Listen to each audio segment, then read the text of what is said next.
नमस्ते, प्रणाम। स्वागत करती हूँ अपने यूट्यूब चैनल पर। आप लोग के सामने एक विवाह गीत सुनाने जा रही हूँ। आप लोग सुनिएगा और अपना प्यार आशीर्वाद दुलार बनाए रखिएगा।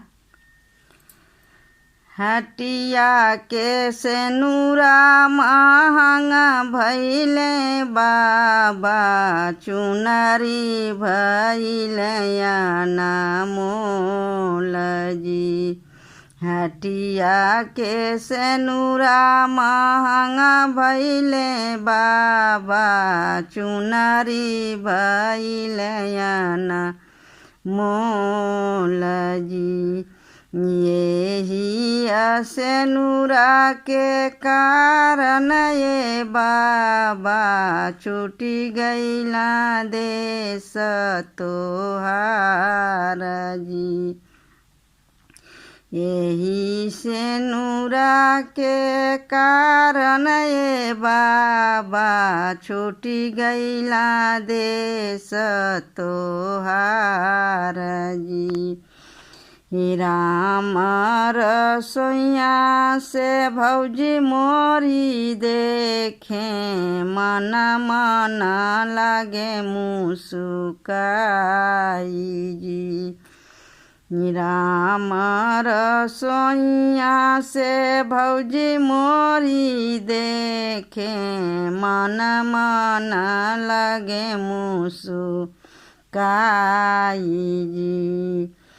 यावना दोइया पलंग चढ़ी बैठा, ले जाऊ बयरना मोर जी। यावना दोइया पलंग चढ़ी बैठा, ले जाऊ बयरना मोर जी।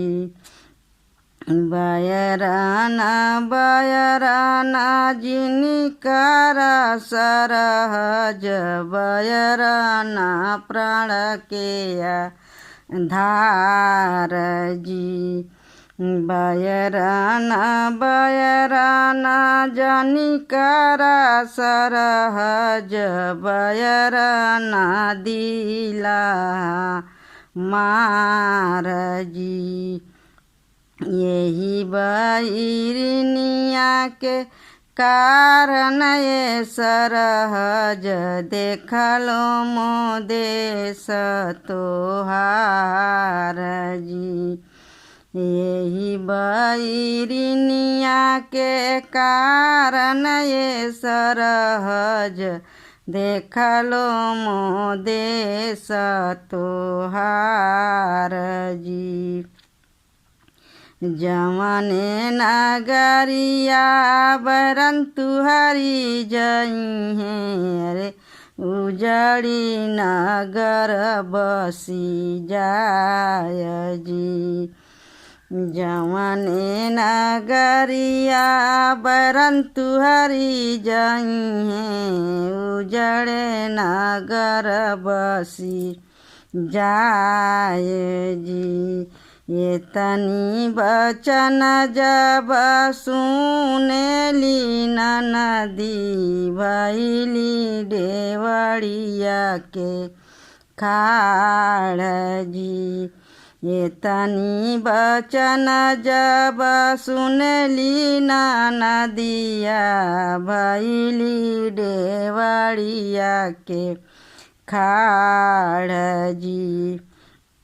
किया मोरी भौजी हो तुहरी नुनावा चोरवली, किया तेला दिहली ढरकाई जी।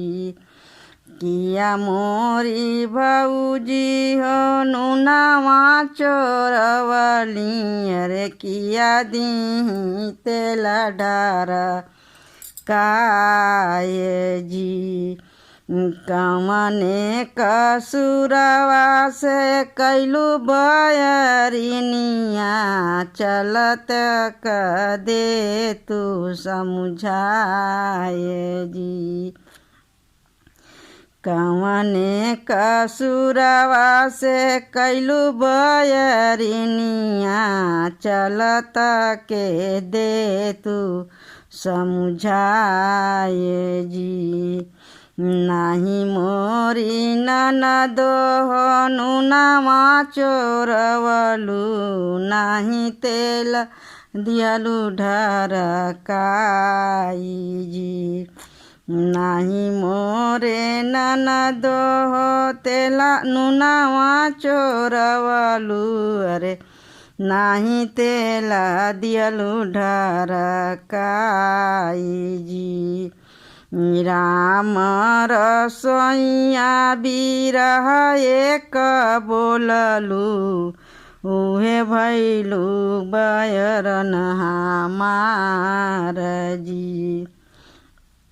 राम रसोइया बिरह एक बोललू, उहे भैलू बयरन हमार जी।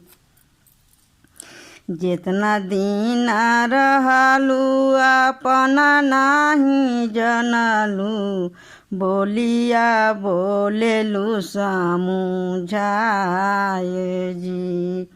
जितना दिन रहलू अपना नाही जनलू, बोलिया बोलेलू समझाए जी। यही गुणे ननदा हो भैलू बयरिनिया, जाऊ ननदोया जी के साथ जी। यही गुणे ननदो भैलू बयरिनिया, जाऊ ननदोया जी के साथ जी। यावा ननदोया ले जा, आवा ननदोया ले जाऊ बयरन, तोके देबो मीठा पान जी। यावा ननदोया ले जाऊ बयरन, तुहके खियैबो मीठा पान जी। यावा ननदोया ले जाऊ बयरन, तुहके खियैबो मीठा पान जी।